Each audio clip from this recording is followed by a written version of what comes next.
Good morning, students. Yesterday I told you about the story of Fritz. Okay, now till page number 16 we have read where Jayanto, when told the story, now Shankar was really excited to know. At the same time, I hope you all are also excited to know the end of the story. Now, what's going to happen? So, let us move on. This is page number 17. Now, it starts. What could possibly happen after that? I arranged his funeral, that's all. Meaning, I buried him under that deodar tree. Now Shankar asked, what happened after that? Funeral? He said, I arranged his funeral. He said, funeral of the doll? He said, means I buried him under that deodar tree. Now you remember why he asked about that deodar tree? Because under that only he buried that doll. I had wanted to make a coffin. Fritz was after all a European. He said he was a European, means a Christian. So I wanted to make a coffin, like Christians die, there's a coffin. So, but I could find nothing, not even a little box. So, in the end, I buried him just like that. He said, I went to find out the box for the coffin, but I did not get. And finally, I had to bury him like the same way under that deodar tree. At last, the mystery of the deodar tree was solved. Now, Shankar understood why suddenly when Jayanto was walking in the garden, why the thought of deodar tree came to his mind. We went to bed at around 10. Our room was a large one and our bed has been neatly made. Not being used to doing a lot of walking, I was feeling rather tired after the day's activities. Besides, the bed was very comfortable. I fell asleep barely 10 minutes after hitting the pillow. The bed was very comfortable. After 10 minutes, Shankar slept off. A slight noise woke me a little later. I turned on my side and found Jayanto sitting up on his bed. Now suddenly Shankar woke up and he saw Jayanto was sitting on the bed, not sleeping. The table lamp by his bed was switched on, and in its light it was easy to see the look of anxiety on his face. Now as he saw that the look of anxiety was there on the face of Jayanto, I asked, what is it? Are you not feeling well? Instead of answering my question, Jayanto asked me one himself. Do you think this circuit house has got small animals? Now Shankar was asking a question, are you not feeling well? Instead, Jayanto also put up the question that do you think the circuit house has small animals? I mean thing like cats or mice? I shouldn't be surprised if it does. Why? Shankar said, yes, it can be. It's an old house. There can be small animals. What happened? Something walked over my chest. That's what woke me. He said, something walked over my chest. I was lying down, I was sleeping, and something I felt it's what walked over my chest. Rats and mice usually come in through drains, but I have never known them to climb on the bed. He said, rats and mice come, but I never know that they climb on the bed also. This is the second time I have woken up actually.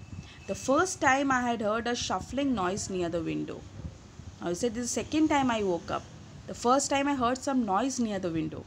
Oh, if it was near the window, it is more likely to be a cat. He said, oh, if from the window you have heard, there might be a cat entered and that might have walked over you. Yes, but still Jayanto was not satisfied with the answer. He was like, what you can say, perplexed. He was curious. He was thinking that something else was there. Jayanto still sounded doubtful. I said, didn't you see anything after you switched the light on? He said, when you switched on the light, did you not see anything? Nothing, but then I didn't switch it on immediately after opening my eyes. To tell you the truth, I felt rather scared at first. Jayanto said, no, immediately I did not open because I was frightened. But when I did switch it on, there was nothing to be seen. He said, but when I switched on, I did not see anything. That means whatever came in must still be in the room. He said, it means whatever had climbed on you must be in the room itself. Well, since both the doors are bolted from inside. I rose quickly and searched under the bed, behind our suitcases, everywhere else in the room. Shankar went off and he searched. I could not find anything. The door to the bathroom was closed. I opened it and was about to start another search when Jayanto called out to me softly, Shankar. Now what happened? Shankar was searching, but then Jayanto called Shankar very softly. I came back to the room. Jayanto was staring hard at the cover of his quilt. Quilt, you know? That blanket. He was staring at it. Upon seeing me, he pulled a portion of it near the lamp and said, Look at this. Now he pulled that quilt near the lamp and said, Look. I bent over the cloth and saw tiny brown circular marks on it. I said, well, these could have been made by a cat. There was circular mark, like a cat paw, you know. He said, oh, it could be by the cat. Jayanto did not say anything, but still Jayanto was not satisfied because Jayanto's mind was something else was going, but Shankar couldn't find out. He was thinking maybe cat, rat and all. It was obvious that something had deeply disturbed him, but it was 2:30 in the morning. I simply had to get a little more sleep, or I knew I would just keep feeling tired. And we had plans of doing a lot of sightseeing the following day. He said, I had to sleep more and I had planned that we will go for the sightseeing. So after murmuring a few soothing words such as don't worry, I am here with you, and who knows, those marks may have been on your quilt already when you went to bed. Like he gave some sympathy, some soothing words so that Jayanto can be satisfied. I switched off the light once more and lay down. I had no doubt that Jayanto had only had a dream. All those memories of his childhood had upset him obviously, and that was what had led to his dreaming of a cat walking on his chest. He said maybe he's thinking of his childhood memories, and that is why he thought about something walking over his chest. I slept soundly for the rest of the night. If there were further disturbance, Jayanto did not tell me about them. Shankar slept off. But I could see in the morning that he had not slept well. But when he got up, he saw that Jayanto did not sleep properly. Tonight I must give him one more of the tranquilers. Tranquilers is what? To reduce some of the means to reduce a kind of pain or that thing, a kind of medicine. He said I should give him. I brought with me, I thought. We finished our breakfast by 9 as we had planned and left for the fort. A car had already been arranged. It was almost 9:30 by the time we reached. Some of Jayanto's old forgotten memories began coming back again, though fortunately they had nothing to do with his doll. In fact, his youthful exuberance, means excitement, made me think he had forgotten all about it. Now as they were going, so he thought he's young, he might have forgotten about all these things. Nothing was related with the doll. There's that elephant on the top of the gate, he exclaimed. And the turret. Turret means small tower. And here is the bed made of silver and the throne. Look at that picture on the wall. I saw it the last time. He says, see that picture. Last time also it was same. But within an hour, his enthusiasm began to wane. Beginning, Jayanto was very enthusiastic, very energetic, showing the things and all. Suddenly, his excitement was vanishing. I was so engrossed myself that I did not notice it at first. But while walking through a hall and looking at the chandeliers hanging from the ceiling, I suddenly realized Jayanto was no longer walking by my side. Where was he? Now, Shankar did not find Jayanto. He did not see him near him, so he was going on. He said, where is Jayanto? We had a guide with us. Babu has gone out on the terrace, he told me. He said he is on the terrace. I came out of the hall and found Jayanto standing absent-mindedly near a wall on the other side of the terrace. He did not seem to notice my presence even when I went and stood beside him. Shankar stood beside Jayanto, but Jayanto did not feel that Shankar is there. He started when I called him by his name. What on earth is the matter with you? I asked. Why are you standing here looking morose? Even in a beautiful place like this, I can't stand it. Shankar said, what is the matter? From the time you have come here, you are not looking good. Tell me the matter, why you are standing like this. Jayanto simply said, have you finished seeing everything? If so, let's. He said, did you see everything? Had I been alone, I would definitely have spent a little more time at the fort. But one look at Jayanto made me decide in favor of returning to the circuit house. Now, as he was a good friend of Jayanto, he decided that he should not now wait here, and his friend is not well, so he should go back to the circuit house. So, A road through the hills took us back to town.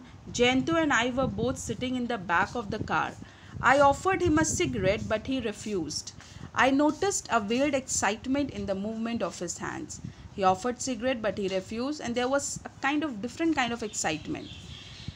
One moment he placed them near the window, then on his lap, and immediately afterward began biting his nails. Jayanto was quiet by nature. This odd restlessness in him worried me. Now Jayanto was little bit like restlessness.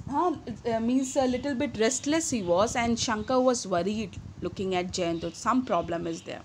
After about 10 minutes, I could not take it anymore. It might help if you told me about your problems. I said. Jayanto shook his head. Shankar said, please tell me what's the problem. I cannot bear anything more.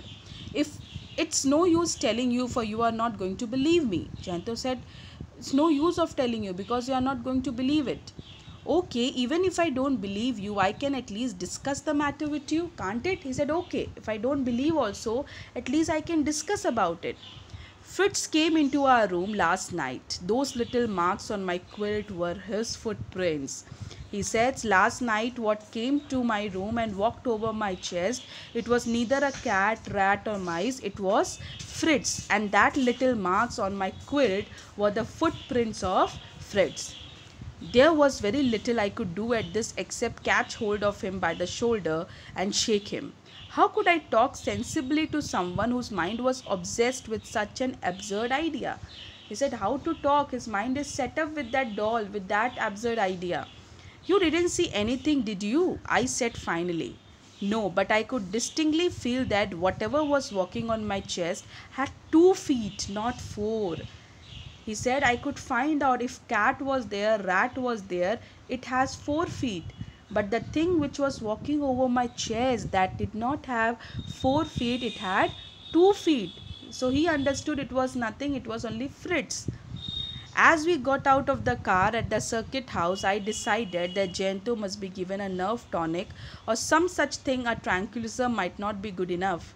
I could not allow a 37-year-old man to be so upset by a simple memory from his childhood. I said to Jayanto upon reaching our room, it's nearly 12 o'clock. It's nearly 12 o'clock. Should we not be thinking of having a bath?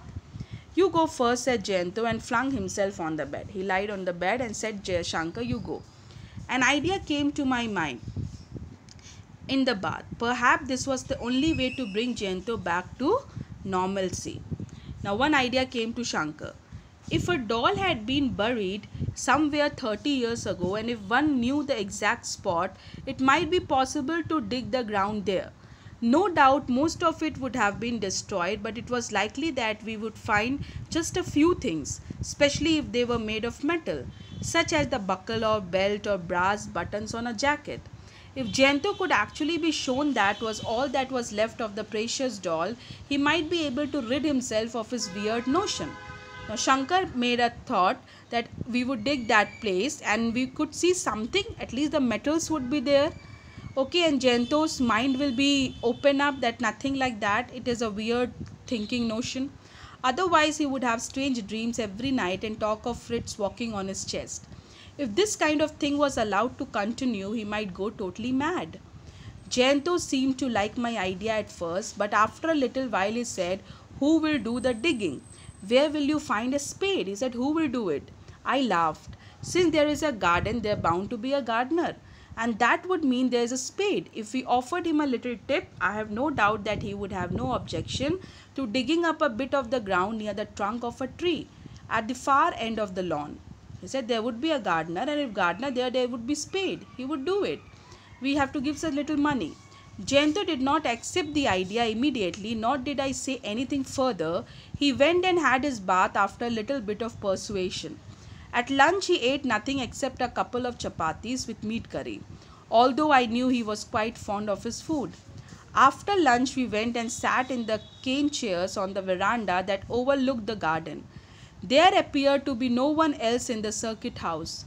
There was something eerie about the silence that afternoon. All we could hear was the noise made by a few monkeys sitting on the gulmohar tree across the cobbled path. They sat there, they heard some noise of the monkeys. Around 3 p.m., we saw a man come into the garden carrying a watering can. He was an old man, his hair, mustache, and sideburns all were white. So, an old man coming. Will you ask him or should I? At the question from Jayanto, I raised a reassuring hand and went straight to the gardener. After I had spoken to him, he looked at me rather suspiciously. Clearly, no one had ever made such a request. Why, Babu? He asked. I laid a friendly hand on his shoulder and said, Don't worry about the reason. I'll give you 5 rupees. Please do as you are told. That time 5 rupees were too much. Huh? He said, Please do it. He relented, going so far as to give me a salute accompanied by a broad grin. I beckoned to Jayanto, who was still sitting on the veranda. He called Jayanto. He rose and began walking towards me. As he came closer, I saw the pallor on his face, like he was being so pale, so yellowish. I did hope we would find at least some part of that. Now, Shankar had a hope there would be something of the doll. The gardener, in the meantime, had fetched a spade. The three of us made our way to the deodar tree. Jayanto pointed at the ground about a yard from the trunk of the tree and said, Here. Are you sure? I asked him. I said, Are you sure about the spot, the same place you have buried him? Jayanto nodded silently. How much did you dig? At least 8 inches. The gardener started digging. The man had a sense of humor. As he lifted his spade, he asked it were hidden treasure under the ground. Now, the gardener was a little bit humorous. He said, Is there any treasure? If so, whether we would be prepared to share it with him? Like he was thinking, if treasure, then we will share with him also. I had to laugh at this. But Jayanto's face did not register even the slightest trace of amusement. But Jayanto's mind, eyes, everything was set on that digging part, that he wanted to know what he has seen or whatever his thinking is right or not. It was the month of October and not at all warm in Bundi. Yet the collar of his shirt was soaked in sweat. Jayanto was fully sweated. He was staring at the ground unblinkingly. The gardener continued to dig. Why was there no sign of the doll? The raucous cry of the peacock made me turn my head for a moment, and in that instant Jayanto made a strange sound. I quickly looked at him. His eyes were bulging. It was just coming out. He raised his right hand and pointed at the hole in the ground with a finger that was visibly trembling. He showed that place, and the finger was trembling. Then he asked in a voice turned hoarse with fear, What was that? The spade slipped from the gardener's hand. I too gaped at the ground, open mouthed in horror, amazement, and disbelief. They couldn't believe. The gardener also got frightened. There lay at our feet, covered in dust, lying flat on its back, a 12-inch long, pure white, perfect little human skeleton. Now, what was there under 8 inches? That ground, there was a skeleton of 12-inch long. Now everyone was shocked. The gardener, Shankar, he couldn't believe. He was in horror. That really what I am seeing were pure white, perfect little human skeleton, like a little boy or little skeleton of 12-inch long. And that way the story ended. It means what Jayanto felt that night, that someone walked over his chest, that was only Fritz. And that is why he believed that Fritz was not just a doll, it was a living person. It was something living. That is why he saw the skeleton. Now everyone was shocked to see now a skeleton there. It can be two things. It can be a thing that after 30 years or between that someone else or some child, something was buried inside under that deodar tree. Or else it can be true that Fritz may be a ghost, maybe a human, maybe a living thing that was buried, and after all, only living thing replaces the skeleton. It leaves the skeleton. So it may be the living thing that is the skeleton that they found. The story ends in a horror, in a fear that really Jayanto was right. I hope you understood.